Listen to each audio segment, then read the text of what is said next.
Hey guys, so we're going to be having a look at the Juvias Warrior Palette. It's not their latest palette. Their latest palette is the Afrique palette. I've recently done a video on that palette, but I purchased these at the exact same time. So I'm now going to be looking at and testing out the Warrior palette and giving you guys my thoughts.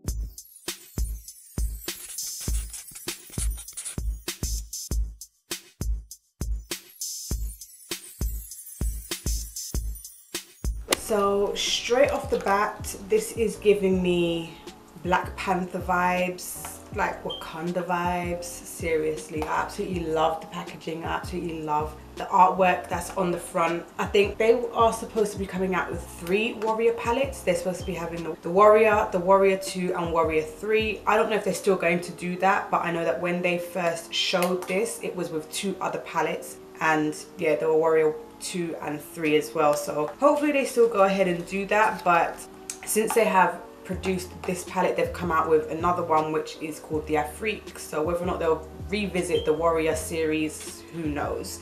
It just might end up being later on. Okay, so the back of the packaging says the Amazons, inspired by the ferocious and decapitating beauty. Are you serious? Okay. Inspired by the ferocious and decapitating beauty of the Dahomey Amazons in Africa, who defied the societal norms to protect their people, a true embodiment of strength, fierceness and beauty. The Warrior palette consists of 9 highly pigmented shades. Okay, cool. So I guess that was what the inspiration was behind it. And here is the palette itself. I absolutely love this palette. It is like ombre yellow to brown, and it has gold accents with the writing. And on the side here, you can see that the palette itself is gold. The writing at the top here is gold also. And as I said, I just love the artwork that's at the front. And this is what the palette looks like on the inside. This very, very simple gold artwork on the top, and all of these beautiful browns and golds. They're just gorgeous. They are absolutely gorgeous. When I first saw this, I was kind of wondering if it was similar to the Nubian palette, which was their first palette that they ever brought out. And I'm going to be doing a comparison between the two in another video, so do look out for that. Okay, so we're gonna do some swatches, but just to let you know, this has 3 mattes and it has 6 shimmers. So it's a very shimmery palette, so just keep that in mind. Okay, so this is the top row.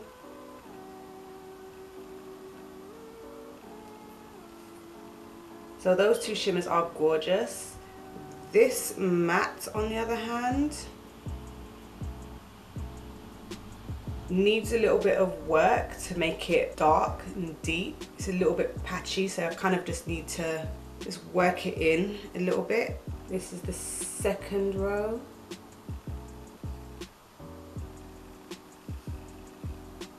Again, those shimmers are gorgeous. Those 2 mattes, again, we're dealing with a little bit of patchiness, but the pigment is there. That's the thing with the mattes, I feel, with Juvias Place, is that there's a bit of fallout. It does get a little bit crumbly, but you kind of just need to work with it in order for it to smooth out and for the opacity to be there, like, evenly. Like, it's pigmented, don't get me wrong. Their stuff 9 times out of 10 are very, very pigmented, but you may have to build them up sometimes. And the last row. Beautiful.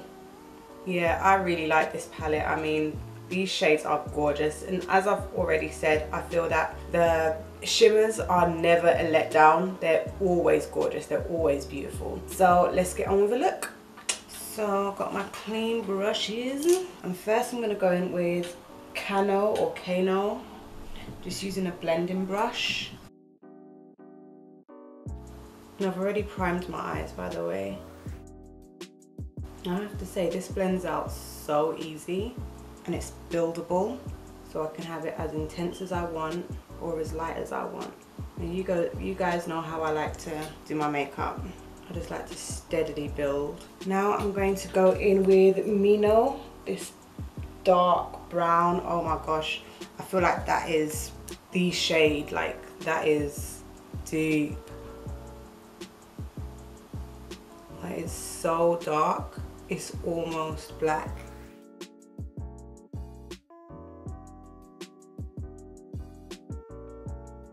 Okay, so what I'm finding is that once I put that shade down, trying to move it and trying to blend it out is a little bit on the difficult side. It's one of those shades that is so pigmented that it just sticks. It doesn't move that easy. So really, you don't need that much. You just need to build it up little by little. Okay.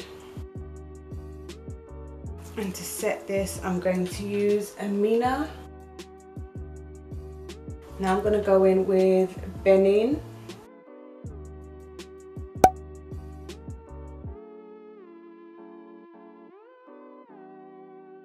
I love that. I'm going to go back in with Mino, and I'm going to put it on both sides.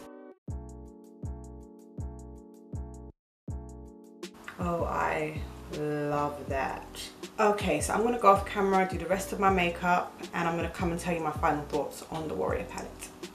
Okay, so I've completed my makeup, as you can see. So I went and I did the other eye, and I went and did the lower lash line. I've put on some lashes today. I don't usually wear lashes, as you know, but I decided that I was going to wear some lashes today. I don't know. Also on my inner corner, I used Bakwa, this one here. I didn't want to use, it was between Idia and Bakwa, and I decided to use that one because this one's a little bit lighter than this one here at the top. It's a little bit more of a rich gold, and I just didn't think that it was going to complement the look. It would probably be a little bit too close to the center, this shimmer that I have in the center of my lid, so I just went with that. So my overall thoughts on the Warrior palette. So I absolutely love the shades. This is like the perfect palette for doing bronzy kinds of looks, like browns, the variations of gold. It's just beautiful. What I think though is that they probably didn't need to have these two shades. I think they could have just chosen between one of these two. And even with these as well, I think that they could have chosen between one of these two and probably given us another matte shade, because I feel like the three mattes are very, very different from one another. You've got like a pale skin tone shade, you've got a medium brown, like a chocolatey kind of brown, and then you've got like a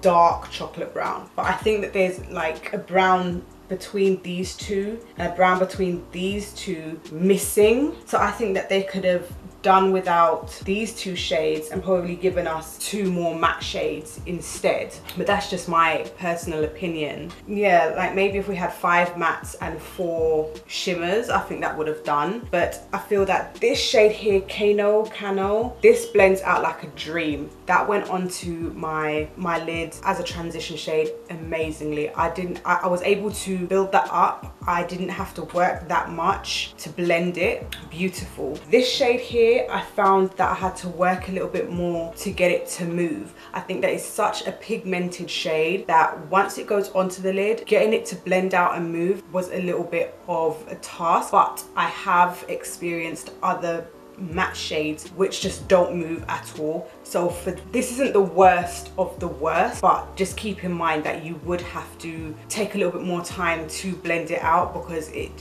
just so pigmented. It just doesn't move as well as this Kano shade here. This one is good for setting the lid. If you have any concealer or primer on your eyelid, I feel like this was it worked very well for that. I don't really use these light shades for much else, to be fair. The shimmers, they never let me down. They did the damn thing. I do use a spray with all of my shimmers now. I don't ever really go into a shimmer without pre-wetting my brush, regardless of whether or not it's a really good shimmer or not. I don't really care. I'm going to use a setting spray just to make sure that I can intensify that shimmer.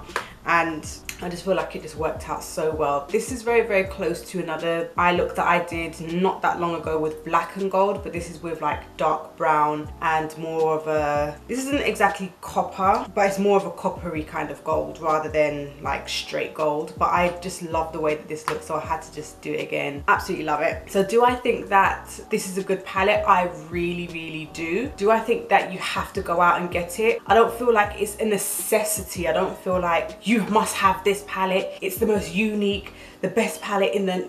No, I don't feel like that. I feel that a lot of people are going to find that they already have these shades. These are not the kind of shades that we don't already have in abundance in our collections, especially if you are one of those makeup freaks like I am, because I absolutely adore makeup. So I know that I have a lot of these shades, probably even in my pre-existing Juvias Place collection as it is, but I know that in other palettes I even have these shades. So if you're one of those makeup freaks like I am, the likeliness of you already having the majority of these shades dotted around in other palettes is pretty much likely. So I don't think that you're missing out if you don't have this, because you probably already have it, as I said. But I feel like Juvias came out and did their thing, as they always do. So if you did want to get it, it's not breaking the... I don't know everybody's financial situations, so I'm not even going to say like you're not going to break the bank or whatever like I normally say. But you know, these are what, $21.50, and there's also a lot of coupon codes going around, like 10% off coupon codes. I use Fumi's coupon code is FUMI, so you can get 10% off if you did want to get it. So you even get a discount, even though it's a very affordable palette anyway. So hopefully you found my views and my feelings on the Warrior palette helpful, and if you like this video, give it a thumbs up. Don't forget to subscribe and put me on notification. Go and watch more of our content, and I'll see you in the next one.